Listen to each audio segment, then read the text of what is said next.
কিছু বলো না কেন, মায়ের মতো জগৎ আর কিছু হয় না। গোপী ডেকে বলেছিল, খোকারি আমি তোর কেউ নয়, যে বিশ্ব জগতের মালিক তার নাম ধরে ডাকে দিয়ে। একদিন জগতে একা এসেছিলাম, একাই চলে যেতে হবে, কেউ কারো সঙ্গে যাবে না, কেউ কাউকে সাথে নিয়ে আসেনি। যেদিন চলে যাব কেউ কারো সাথেও যাবে না। সন্তানকে ফেলে রেখে চলে গিয়েছি, আধো রাতে ডাক দিয়েছেন, সবে মাত্র পতির সঙ্গে শয়ন করেছিল। ও মা আছে না গো,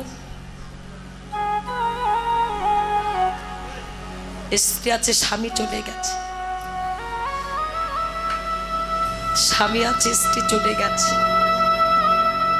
ভগবান কার নাম ধরে ডাক দেবে কেউ বলতে পারবো না। নিঃশ্বাসের কহু নাহি বিশ্বাস, কথা রূত ভবিষ্যৎ, আ বল্লভ চন্দ্রবন হরি নামই বকে বলো। এখানে লীলা করে জীবকে দেখালে, এসেছিলাম খালি হাতে, যেতে হবে খালি হাতে।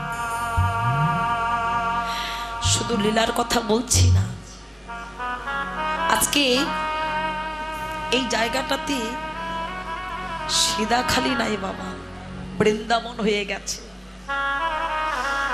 কেননা যখন একটি স্থানে বাজার বসে, ভালো করে লক্ষ্য করুন, ওই যে বাজার বসেছে না রাস্তার ধারে, ধীরে ধীরে যখন বাজারটা ভেঙে যাবে না, ওখানে একটা জিনিস পড়ে থাকবে, ওখানে গেলে পাওয়া যাবে সেগুলো। সেটা কি বাবা?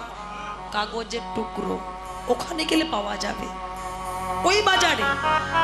আর এখানে যে বাজারটা লেগেছে, এটা হচ্ছে অন্য বাজার, সাধুগুরু বৈষ্ণবের বাজার। আর এই সাধুগুরু বৈষ্ণবের বাজারটা ভেঙে গেলে এখানে পাওয়া যাবে একটা বস্তু। সেটা কি? আমার এই সাধুগুরু বৈষ্ণবের চরণের ধুলিরে তাই গৌর হরি।